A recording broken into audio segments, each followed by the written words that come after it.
오늘 원내대책회의 사회를 맡은 원내부대표 안태준 의원입니다.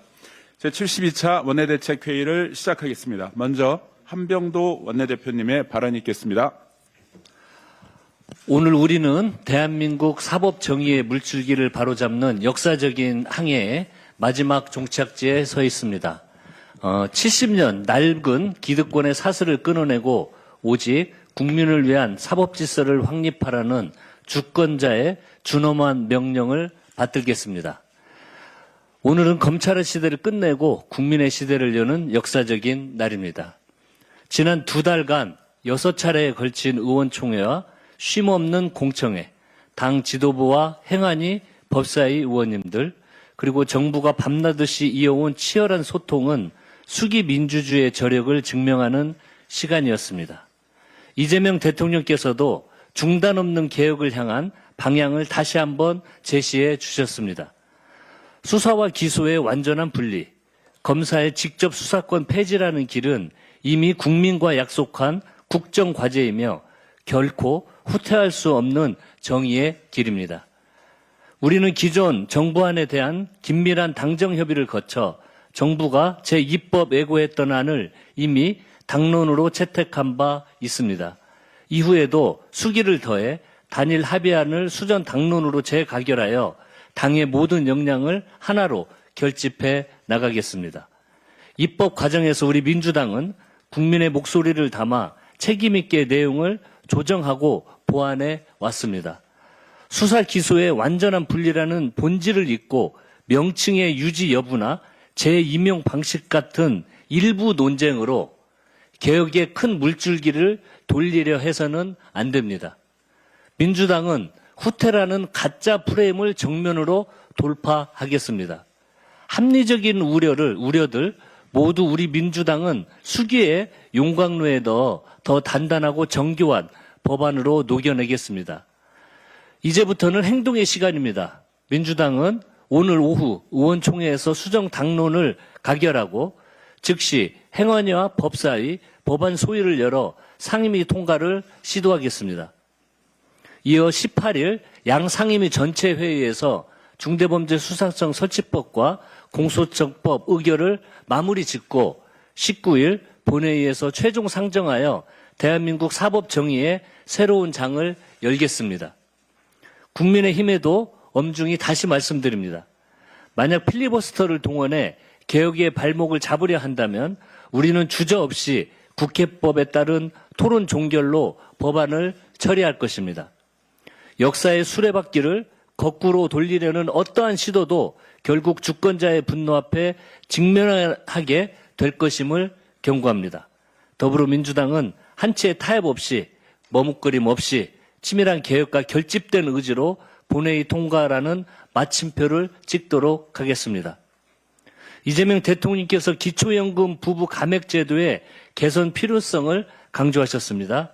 부부 감액제도는 소득 하위 70%에 해당하는 노인 부부가 모두 기초연금을 받는 경우 각각의 연금액에서 20%를 감액하는 제도입니다. 노인 1인 가구와 형평성과 재정 부담을 고려한 조치입니다. 그런데 현실에서는 수입이 줄어드니 저소득층 노인 부부의 실제 생활은 더 어렵게 만든다는 맹점이 있었습니다. 대통령님의 지적처럼 연금 감액을 피하려고 위장 이혼을 불사하는 경우도 있다고 합니다. 좋은 제도라도 현실을 반영하지 못하면 소용이 없는 일입니다. 국회에도 이미 부부 감액제 단계적 폐지 법안이 올라와 있는 상태입니다. 기초연금은 어르신들의 존엄을 지키는 최소한의 사회 안전망입니다. 민주당은 기초연금의 취지는 살리고 미비점은 보완하는 개선 대책을 모색하고 보완하도록 하겠습니다.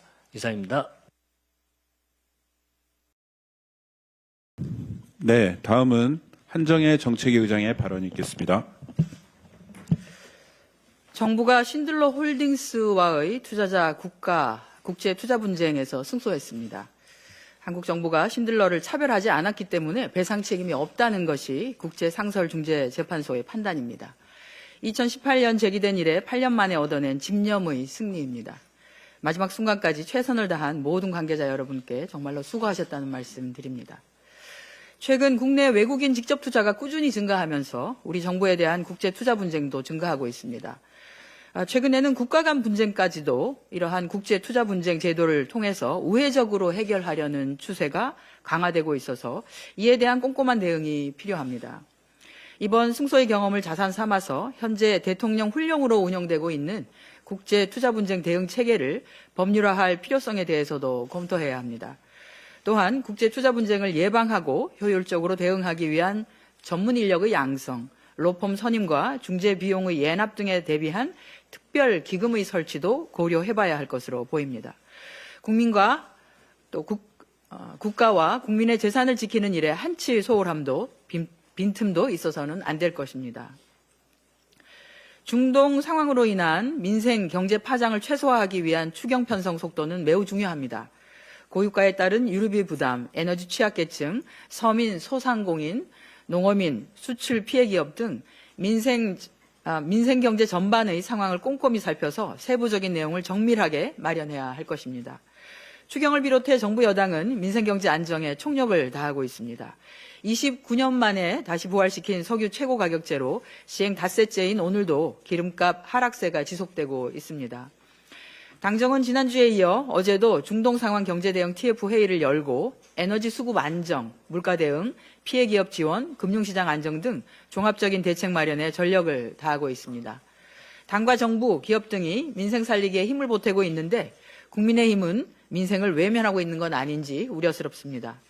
위기 상황이라고 하면서도 정부나 국회가 민생 회복을 위해서 정말 아무것도 하지 말라는 것입니까? 국회는 중동 상황 장기화에 대비하여 비상한 각오로 임해야 합니다. 민생을 위한 국민의힘의 책임 있는 자세를 촉구합니다. 속도가 민생입니다. 민주당은 정부와 함께 신속하고 내실 있는 추경을 비롯해서 가용할 수 있는 모든 수단을 동원해 민생 경제 안정에 최선을 다하도록 하겠습니다. 밀라노 동계 패럴림픽에서 우리 국가대표 선수단이 역대 최고 성적인 종합 13위에 올랐습니다. 대회 기간 내내 감동의 레이스를 펼친 우리 영웅들의 도전에 아낌없는 박수를 보냅니다. 앞으로의 여정도 국민과 함께 응원하겠습니다. 이상입니다. 네, 다음은 천준호 원내 운영수석의 발언이 있겠습니다. 국민의힘 지방선거 공천은 윤어게인 공천입니까? 쇄신을 가장한 반윤 현역 컷오프, 윤석열 변호인 출마 선언, 고성국 선거운동까지 모두 윤어게인을 향해 달려가고 있는 모양새입니다. 어제 국민의힘 공천에서 컷오프된 김영한 충북지사는 윤석열 탄핵을 찬성했던 인사입니다. 이정현 공관위원장은 컷오프의 이유로 쇄신을 말했습니다. 그런데 그 자리에 출사표를 내놓은 인물이 누구입니까? 윤석열 변호인 윤곽근 아닙니까? 보도에 따르면 윤곽근 후보 선거사무소 개소식에는 전한길, 환교안 등 극우 윤핵관 세력과 내란 재판을 받고 있는 김현태 전 대령이 참석했다고 합니다. 국민의힘 대구시장 후보로 출마 선언한 이진숙 전 방통위원장은 또 어떻습니까? 유튜버 고성국 씨와 함께 대구 투어 선거운동을 하고 있습니다. 윤어게인이 국민의힘 지방선거에 깊숙이 관여하고 있는 셈입니다.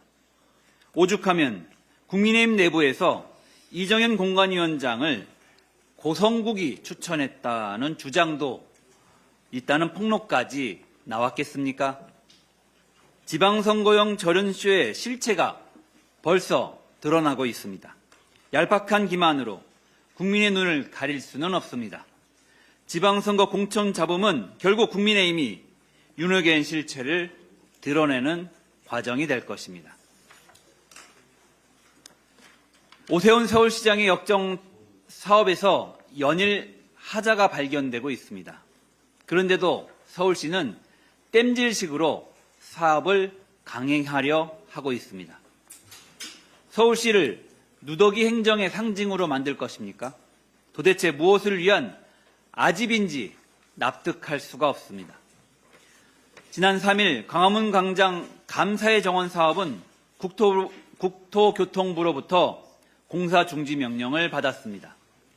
국토계획법과 도로법 위반 사항이 적발됐기 때문입니다. 그런데 13일 서울시는 사업을 계속 강행하겠다고 발표했습니다. 위법이 확인된 지 열흘 만에 도시관리계획 변경을 의결해 사업을 계속하겠다는 것입니다. 이 과정에서 서울시가 사업 강행을 위해 졸속으로 도시건축 공동위원회를 열어 의결을 강행한 것은 아닌지 확인해 봐야 합니다. 뿐만 아닙니다. 어제는 감사원 감사 결과 한강버스 사업에 위법 사항이 발각됐습니다. 감사원에 따르면 서울시는 지방재정법을 위반해 총 사업비를 축소 산정했습니다. 그러면서 경제성 분석을 위한 편익 산정 시에는 비용에 포함하지 않는 시설과 선박 운영 편익을 모두 포함했습니다. 다시 말해 비용은 축소하고 편익은 부풀린 것입니다. 이로 인해 행안부의 중앙투자심사와 전문기관 타당성 조사 등을 피해갔다면 이는 매우 중대한 위법사항입니다. 또 서울시는 선박 속도가 목표치에 미치지 못하다는 것을 알고도 사업을 강행했습니다. 대중교통으로 홍보하고 사업을 추진하려고 대국민 사기극을 벌인 것입니다. 한강버스는 이미 수차례 안전 문제와 사업성 문제를 지적받았던 사업입니다. 그때마다 서울시는 땜질 처방으로 일관하며 지금까지 사업을 강행해왔습니다.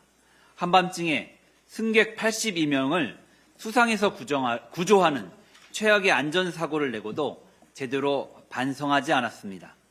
민간 합동 안전점검 지적사항을 다 이행하지도 않은 채 이달부터 한강버스 전 구간 운항을 재개했습니다. 감사원 감사 결과로 한강버스는 원천적으로 잘못된 사업임이 드러났습니다. 더 이상 아집만으로 시민의 안전과 사업 절차를 무시할 수는 없습니다. 서울시는 즉시 사업을 전면 중단해야 합니다. 땜질식으로 사업을 강행할수록 서울시가 얻을 것은 누더기 행정이라는 시민의 평가뿐임을 명심하기 바랍니다. 이상입니다. 네, 다음으로 전용기 원내소통수석부대표의 발언이 있겠습니다. 논쟁은 끝났습니다. 검찰개혁은 이제 실행할 때입니다. 검찰개혁은 더 이상 미룰 수 없는 과제입니다.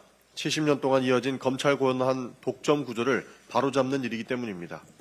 그 과정에서 당내에서도 다양한 의견과 문제 제기가 있었던 것이 사실입니다. 그러나 이는 개혁을 멈추기 위한 갈등이 아니라 더 완성도 높은 제도를 만들기 위한 과정이었습니다. 중요한 것은 이러한 논의들이 충분히 축적되었고 이제는 하나의 방향으로 정리되었다는 점입니다. 검찰개혁의 핵심은 수사와 기소의 분리 그리고 검사의 직접 수사 배제입니다. 이미 검사의 직접 수사 개시권과 인지수사권은 폐지되었습니다. 이제 남은 것은 제도를 완성하는 일입니다. 오늘 정청래 대표가 밝힌 것처럼 당정청은 최종 협의를 거쳐 수정된 검찰개혁안을 마련했습니다. 더 이상 지체할 이유도 필요도 없습니다. 오는 10월 검찰청 폐지에 따른 제도 전환을 준비하려면 3월 국회에서 공소청법과 중수청법을 반드시 결론 내야 합니다. 특히 19일 처리로 목표로 입법을 마무리해야 합니다. 개혁의 방향이 아니라 더 세게 하느냐, 덜 세게 하느냐를 두고 논쟁이 길어질수록 정작 개혁은 멈춥니다. 그 사이 기득권은 시간을 벌고 반격의 명분을 쌓습니다.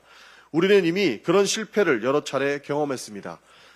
우리 이재명 정부와 민주당은 실용주의적 개혁을 중심으로 원팀이 되어 당정청 협의안을 도출한 만큼 본회의에서 검찰개혁안을 통과시키고 그 동력을 우리 앞에 산적한 민생개혁 과제를 해결하는 데 집중하겠다는 말씀 드리겠습니다.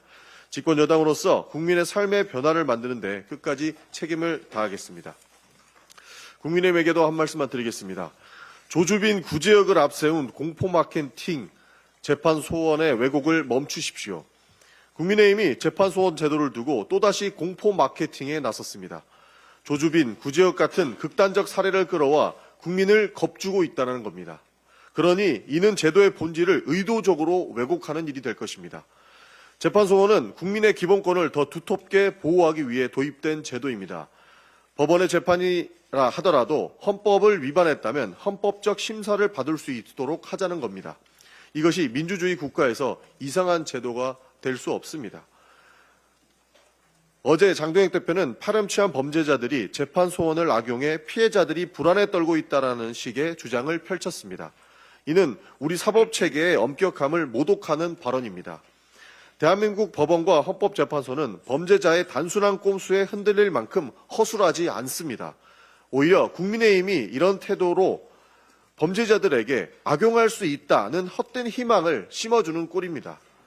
이미 제도를 시행 중인 독일과 대만에서도 형사사건의 재판 소원 인용은 0%에 수렴합니다. 헌재의 사전심사와 가처분 심사 또한 매우 엄격하여 흉악범들이 재판에 무한정 끄는 것은 제도적으로 불가능합니다. 그럼에도 국민의힘이 흉악범을 들먹이며 침소봉대하는 이유는 명백합니다. 사법 권력을 독점하고 국민의 권리를 강화를 막으려고 하는 비겁한 정치적 셈법일 뿐입니다. 기득권 수호를 위해 국민의 눈과 귀를 가리지 마십시오. 민주주의의 원칙은 견제와 균형에 있습니다. 헌재가 입법부와 행정부의 오판을 견제하듯이 사법부의 판결 또한 헌법이라는 거울에 비춰볼 수 있어야 합니다. 재판소원은 법관의 판결의 무게를 국민의 기본권 위에서 한 번 더 고민하게 만드는 민주주의의 마지막 안전장치일 것입니다. 앞으로도 이재명 정부와 민주당은 국민의 당연한 권리를 되찾아 드리는 길에 결코 흔들림 없이 나아가겠습니다. 한 가지만 더 말씀드리겠습니다. 사실적시 명예훼손 폐지 더 이상 미룰 수가 없습니다. 충격적인 보도가 나왔기 때문입니다. 최근 의정부 교도소에서 한 수감자가 여러 사람들이 있는 자리에서 동료 수감자를 가리키며 아동 성범죄자라고 말했다고 합니다. 그 말은 사실이었습니다. 그러나 법원은 사실적시 명예훼손 혐의로 벌금 100만 원을 선고했다고 합니다. 공공의 이익에 해당한다고 보기 어렵다는 이유였습니다. 이 사건은 우리 형법이 안고 있는 오래된 문제를 다시 묻게 합니다. 진실을 말했는데도 형사처벌을 받는 나라가 과연 정상적인가 하는 질문입니다. 대한민국은 사실을 말했다 하더라도 명예가 훼손됐다고 판단되면 형사처벌이 가능한 몇 안 되는 나라 중에 하나입니다. OECD 국가들 가운데서도 이런 제도를 유지하는 곳은 거의 찾아보기가 힘듭니다. 사실적시 명예훼손은 인권의 가치를 지향하는 세계적 흐름을 역행하는 제도입니다. 유엔 인권기구 역시 수차례 걸쳐 개선을 권고해 왔습니다. 대부분 국가들은 명예훼손을 민사의 영역에서 해결하거나 최소한의 진실한 사실에 대해서는 형사처벌을 하지 않는 방식을 택하고 있습니다. 우리 국회에서도 이러한 문제를 바탕으로 입법을 해왔고 이재명 대통령께서도 법무부의 제도 정비를 검토하라고 주문한 바 있습니다. 사실적시 명예훼손죄는 진실을 말하려고 하는 사람의 입을 위축시키고 오히려 가해자가 이를 악용해서 피해자를 압박하는 입막음용 도구로 전락한 지 오래입니다. 이 불합리한 구조를 끊어내야 할 것입니다. 민주당은 표현의 자유와 인격권 보호의 균형을 바로 세우기 위해 사실적시 명예훼손죄 폐지를 포함한 제도 개선에 적극 나서겠습니다. 이상입니다. 네, 다음으로 이훈기 원내부대표의 발언이 있겠습니다. 원내부대표 인천 남동을의 이훈기 의원입니다. 오늘 아침 정청래 대표께서 검찰개혁 당정청 합의안을 발표하셨습니다. 모두가 환영할 일입니다. 19일 본회의에서 처리될 수 있도록 고삐를 늦추지 않겠습니다. 어제 이재명 대통령께서 SNS에 검찰개혁에 대한 일각의 우려는 기우입니다란 글을 올리셨습니다. 검찰개혁의 핵심은 수사와 기소를 분리해 검사의 수사권을 배제하는 것입니다. 국민주권정부는 검찰개혁을 통해 검찰이 수사하거나 영장 청구 등 헌법이 정한 권한 외에 수사기관이 수사에 관여하지 못하게 한다는 명확한 방침을 가지고 있습니다. 개혁은 실질적인 성과가 중요합니다. 본질과 괴리된 과도한 선명성 경쟁과 기묘하지 않은 조치 때문에 해체되어야 할 기득권 세력이 반격과 명분과 재직결의 기회를 가지게 할 필요가 없습니다.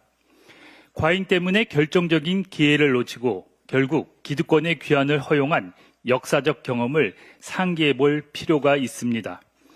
검찰의 가장 큰 피해자인 이재명 대통령의 고뇌에 찬 글입니다. 검찰개혁의 일부 의견을 조목조목 반박하고 국민 눈높이에서 판단을 호소하셨습니다. 최근 우리 당과 주변에서 검찰개혁 논란이 모든 것을 빨아들이는 브레이크홀이 되어가고 있었습니다. 저는 매주 동네 한바퀴를 하며 많은 국민들을 직접 만납니다. 검찰개혁이 중요하지만 국민들 대다수는 검찰개혁이 관심사가 아닙니다. 국민들에게 민생회복이 가장 중요합니다. 미국의 통상 압력에 이란 상황, 호르무즈 파병 압박까지 이에 따른 경제 악화와 민생 문제는 날로 심각해지고 있습니다. 국민들은 석유 최고 가격제의 신속한 집행으로 기름값이 떨어지는 것이 더 피부에 와 닿습니다. 지금 국민의 안정과 민생 안정이 최우선 과제입니다. 신속한 추경 등 취약계층 지원과 민생 회복에 총력을 다할 때입니다. 더불어민주당은 조속한 검찰개혁 입법을 마무리하고 급변하는 국제정세 대응과 국민 눈높이에 맞는 민생 회복에 주력하겠습니다. 감사합니다. 네, 제가 마지막으로 발언하겠습니다. 안녕하십니까. 더불어민주당 원내부대표 경기 광주시 을 출신 안태준 의원입니다. 중동발 경제위기 극복에 따른 추경 조기 편성을 위해 정부가 속도를 내고 있습니다. 특히 이재명 대통령의 빠른 대응 지시를 뒷받침하기 위해 각 부처가 주말마저 반납한 채 추경 편성에 최선을 다하고 있습니다. 이번 추경 방향은 고유가 상황 대응을 위한 물류 유류비 부담 경감, 어려움이 가중되는 서민, 소상공인, 농어민 등 민생 안정, 외부 충격에 따라 직접적으로 타격을 받는 수출기업 지원 등이 될 것입니다. 추경 규모가 15조에서 20조 원 정도 될 것으로 예상하는 상황에서 추가 국채 발행 없이 예상 초과 세수를 활용함으로써 국가부채 증가를 최소화한다는 점도 긍정적입니다. KB증권 보고서에 따르면 반도체 산업 화랑으로 삼성전자, SK하이닉스 등 법인세 세수만 5조 원 이상 더 거칠 것으로 예상이 되고 이재명 정부의 자본시장 활성화를 통한 주식거래 증가 영향으로 초과 증권 거래세 수도 5조 원에 육박할 것으로 전망했습니다. 한국은행도 추경 편성이 수요 측 압력을 통해 물가를 자극할 가능성은 상대적으로 낮다라고 평가한 만큼 벚꽃 추경을 위한 대내외적 요건은 모두 갖추어진 상황입니다. 국회도 추경안이 넘어오면 신속하게 심사하여 정부의 추경 속도전에 힘을 실어줘야 합니다. 국민의힘도 엄중한 경제 상황을 고려하여 조속한 추경안 처리에 협조하길 당부합니다. 이재명 대통령께서 각종 민생 입법에 속도를 내줄 것을 국회에 요청했습니다. 우리 민주당은 이에 화답하여 모든 상임위를 가동함과 동시에 매주 목요일 본회의를 여는 비상입법 체제를 유지하고 있습니다. 그러나 국민의힘의 비협조로 인해 주택, 교통정책을 담당하는 국토교통위원회는 지난 2월 10일 법률안 상정 이후 한 달 넘게 개점 휴업 중입니다. 법안 소위도 작년 12월 15일 이후로 지금까지 단 한 번도 개의하지 못했습니다. 국토위 입법 처리가 지지부진하다 보니 1,100건이 넘는 국토위 법안이 논의 한 번 제대로 못한 채 소위에 계류돼 있습니다. 대표적으로 정부는 97 공급 대책, 129 부동산 대책을 통해 신속한 주택 공급 지원을 위한 공공주택 특별법 등 입법 과제 25건을 추진하고 있으나 반년이 지난 지금까지 단 6건만이 국토위를 통과하였고 19건은 소위에 회부된 채 감감무소식입니다. 민생 안정과 경제 활성화를 위해 대통령과 정부가 휴일 주말도 반납한 채 고군분투하고 있는데 국민의힘은 무의미한 정쟁과 명분 없는 발목 잡기 외에 도대체 무엇을 하고 있습니까? 국민의힘에 경고합니다. 입법 활동을 보이콧하는 국회의원은 존재 의미가 없습니다. 국회의원 배지를 반납할 것이 아니라면 주택시장 안정, 선진교통체계 구축을 위한 국토위 법안 소위 개의에 당장 협조하길 바랍니다. 조금 전 9시에 정청래 당대표가 검찰개혁 당정청 협의안을 국민들께 보고했습니다. 공소청 검사의 수사지휘 조항을 삭제했고 공무원법에 준해서 인사징계를 적용하여 특권적 지휘 신분 보장을 없애는 등 독소 조항을 제거했습니다. 이번 당정청 협의안은 수차례에 걸친 고위 당정 협의와 당정청 간 논의를 통해 당내 의견을 최대한 수용하고 검토해서 만들어진 안으로 19일 본회의에 반드시 처리할 것입니다. 핵심은 정부와는 수사와 기소의 분리라는 대원칙 아래 검찰의 수사 개시권을 삭제하고 검찰을 중수청과 공소청으로 조직적, 인적으로 분리하는 내용을 담고 있다는 것입니다. 검찰권 행사에 대한 비판은 검찰이 직접 수사한 사건을 직접 기소한 데서 오는 수사 기소 결합에서 비롯된 것입니다. 이를 근본적으로 해결하고 정부와는 검사의 직무에서 범죄 수사와 수사 개시를 삭제했기 때문에 더 이상 예전과 같은 검찰권 행사는 현실적으로 불가능합니다. 보안 수사권 문제도 원칙적 폐지를 민주당 당론으로 확정해서 정부에게 전달하였고 이 문제는 수기를 거쳐서 형사소송법 논의 과정에서 검토할 예정입니다. 검찰개혁은 이재명 정부와 민주당의 시대적 사명입니다. 다만 대통령의 말씀처럼 아무리 어려운 개혁이라도 결코 포기하지 않되 개혁으로 인한 상처와 갈등을 최소화하기 위해 조심할 필요가 있습니다. 더디고 힘들더라도 조금 시간이 걸리더라도 조금 더 멀리 보고 민주당은 진정한 검찰개혁을 위해 우소의 불처럼 뚜벅뚜벅 전진하겠습니다. 감사합니다. 저를 마지막으로 준비된 모든 발언이 끝났습니다. 잠시만요, 안태준 의원님. 네. 잠시만. 그 국토소위가 작년 12월에 법안 소위를 내고 지금 한 차례로 나뉘었습니까? 네. 뭐 이런 소위가 다 있습니까? 심각합니다. 네. 이건 말이 안 되는 것 같은데 주요 법안들 즉각 전체회의 소집해가지고요. 네. 바로 처리할 수 있는 계획을 짜서 네. 즉각 집행이 돼야 될 것 같고 상임위 논의를 좀 해주시기 바랍니다. 네. 예. 그렇게 하겠습니다. 네, 이상으로 3월 17일 제72차 원내대책회의를 마치겠습니다.